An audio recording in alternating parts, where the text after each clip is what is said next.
Buddhism is a world religion founded by the Buddha in ancient India.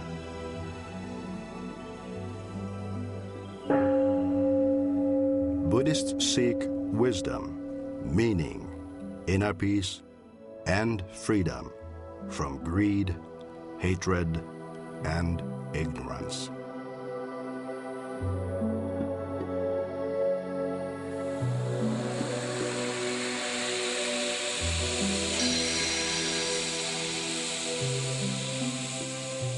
Mutually sustaining life, a Buddhist call to a troubled world.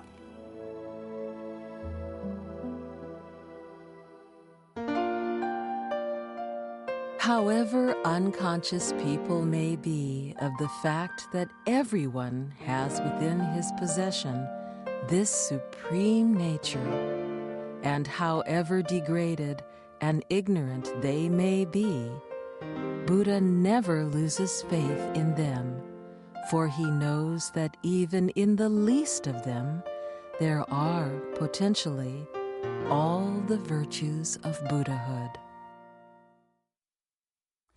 Last week, we talked about a dimension of interdependence, which we are calling the sacred self. Well, today, I wish to focus our attention on a related teaching called the Buddha nature. Buddha nature is a potentiality to become a Buddha that dwells in all sentient or living beings. This means that Buddha nature is found in humans as well as in non-humans. As today's passage points out, people are often not aware that they have this Buddha nature within. They are not aware, for the Buddha nature is covered over by greed, hatred, and ignorance. Buddha nature is also expressed as Buddha womb, Tathagata Garbha, where the potentiality is compared to a womb that encloses a potential Buddha. A sutra typically refers to a text regarded as a discourse of the Buddha, and a sutra called Buddha Womb Sutra focuses on Buddha nature, in which we find ingenious metaphors employed. For example, the Buddha womb is likened to a golden Buddha image wrapped in a dirty rag, or an unborn baby destined to be a prince in the womb of an indigent woman. In all of these descriptions, undesirable outer layers representing our greed, hatred, and ignorance conceal Buddha nature or the Buddha womb. Yet, simultaneously, the teaching of Buddha nature promotes a message of hope and inclusion, since all human and living beings are endowed with it. To help us deepen our understanding, we are fortunate to have with us as our guest Professor Gene Reeves. Professor Reeves serves as international advisor to Rissho Koseikai denomination of Buddhism and serves on the faculty of its seminary. Among his recent publications is a translation of the Lotus Sutra, one of the most important sutras in Mahayana Buddhism. Well, Gene, thank you very much for taking the time from your busy schedule to be with us. My pleasure. And may I ask you your thoughts, your personal understanding of Buddha nature? Well, in your introduction, you mentioned an earlier program about interdependence. Yes. And I like to emphasize interdependence in relation to Buddha nature as well. So for me, Buddha nature has to do with the kind of potential or even power that every living being has within themselves to become a Buddha for someone else. For someone else. As you know, the Lotus Sutra is very famous for its parables. Yes. And in all but one case, its parables are basically about relationships. Relationships between someone who is a kind of stand-in for the Buddha and someone who is a kind of stand-in for us, for you and me. And in all of these cases, it's a relationship of interdependence. So one of the most famous of those stories is the one in chapter 4. This is a story about a father who's become very rich in business, and whose son ran away as a teenager and has been missing for 40 or 50 years. Yes. And the father is longing for the son. And quite suddenly, unexpectedly, the son shows up in front of the gate of the father's house. The son doesn't know it's his father, but he's frightened. The father realizes it's his long-lost son, and he's overjoyed. And I won't tell the whole story, but there's a good part of it there in which the father finds a way to get the son to work for him, not knowing that it's his father that he's working for. And the father finds ways to gradually encourage the son to develop his self-confidence, his sense of self, his ability to deal with his own life, and his ability to deal with his father's business. So that at the end of the story, the father can reveal to the officials and the people who work for him and everybody that this is my real son. I see. And everything I own belongs to him. It's his inheritance.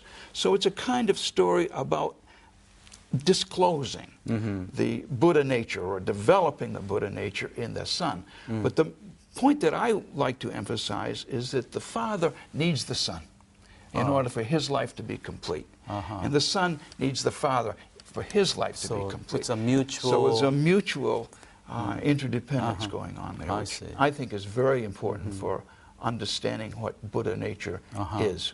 Okay, so that's very interesting.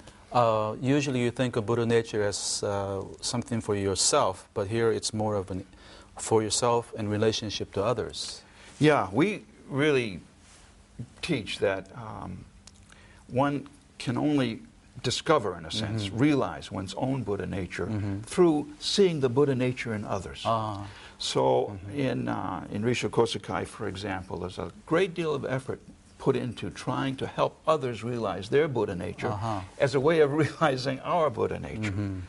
So that means, for example, one of the things that's interesting about this is it means that not only other human beings, not only other living beings, but even mountains and rivers and grasses can be revelations of Buddha nature for us. I see. So, as we mentioned, the Lotus Sutra includes some parables that illustrate the teaching of Buddha nature. And so, what is your favorite? Well, yeah, you have 3 children, I think. Which is your favorite? It's a little bit like asking that. I like them all. Good. But rather than a parable, I think I'd just like to say a few words about a story that is not a parable. It's found in chapter 15 of the Lotus Sutra. It's kind of a long story, but we'll try to make it short. This is a story in which earlier in chapter 11, Buddhas have been assembled from all over the universe in order to see the body of this voice that's coming out of a stupa. And well, what is a stupa? This is the stupa of a past Buddha called Many Treasures, who's suddenly appeared. But it's a monument. A stupa is basically a depository for the remains, crematory remains of a body. All right. So everybody's shocked that a voice comes out of a stupa, because there should only be ashes and bones in there. But this voice comes out of the stupa praising Shakyamuni Buddha for preaching the Lotus Sutra. And everybody wants to see this body that's inside. Well, Shakyamuni explains, well, this same Buddha said many, many years ago that whenever someone was praising the Lotus Sutra, he would come in his stupa to praise that person, that Buddha. But he also said that if people wanted to see his whole body, it would be necessary to assemble the Buddhas from all over the universe, from the 10 directions. So everybody, well, let's do it. And so anyway, they get assembled, and the story goes on. They all come together. Yeah, okay. It's as I said, it's a long story. Okay. But the part I want to get to actually comes up later. So they're all assembled, and various things happen. Stories are told. And then later in chapter 15, it's time to think about going back to where they came from. And some of those bodhisattvas who've come from other places, other worlds, go over to Shakyamuni Buddha, and they say, it must be tough. You've got a really difficult job being the Buddha of this world. The people are kind of slow and caught up in desires and things, this and that and the other thing. So we'd like to volunteer to stay and help you out. And Shakyamuni Buddha basically says, well, thank you very much for offering, but no thanks. We have plenty of bodhisattvas of our own. And then suddenly out of the earth, springing up like water out of a well, come zillions and zillions and zillions of bodhisattvas. And of course, Maitreya and the others are shocked. Who are these guys? Who taught them? Where did they come from? And Shakyamuni Buddha explains that he taught them. And these are his followers. And the point of the story is that these bodhisattvas, this multitude of people who can help others, are we ourselves.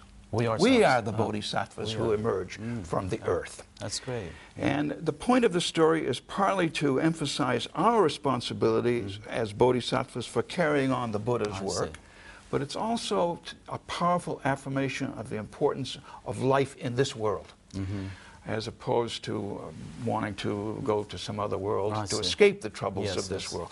This is our world, and it's because it's Shakyamuni Buddha's world, it's our responsibility. So, what are some of the implications for those of us living in modern society, especially in the U.S.? Yeah.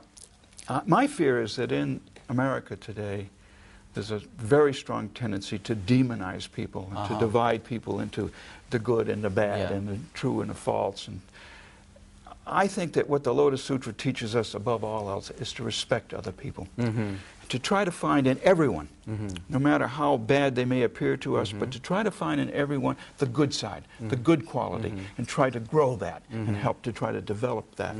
And I think that that could be a very important lesson for, especially for people in the West, who've grown up with a tendency to want to divide people into two kinds.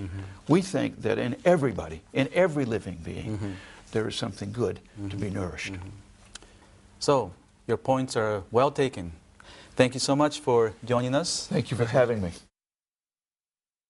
I hope that you could not only gain a better understanding, but also be moved and inspired by the presence of Buddha nature in each of you. It's a teaching that gives us hope and a sense of great optimism. We also need to remember that other people and other living beings are all endowed with Buddha nature, thus encouraging us to regard all living entities, whether animals, birds, fish, or even plants, with a deep and abiding respect. Next week, we'll take a final look at the teaching of the second mark of existence, with a focus on the dimension of emptiness, a mysterious yet alluring Buddhist word. We hope to see you then.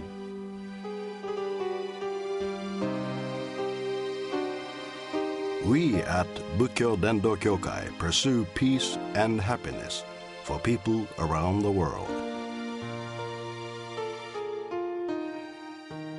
We have published the Buddhist teachings into 41 languages and donated our publication to hotels and other facilities in 55 countries.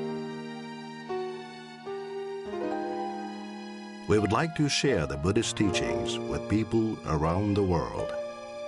That's our mission. Visit our website for more information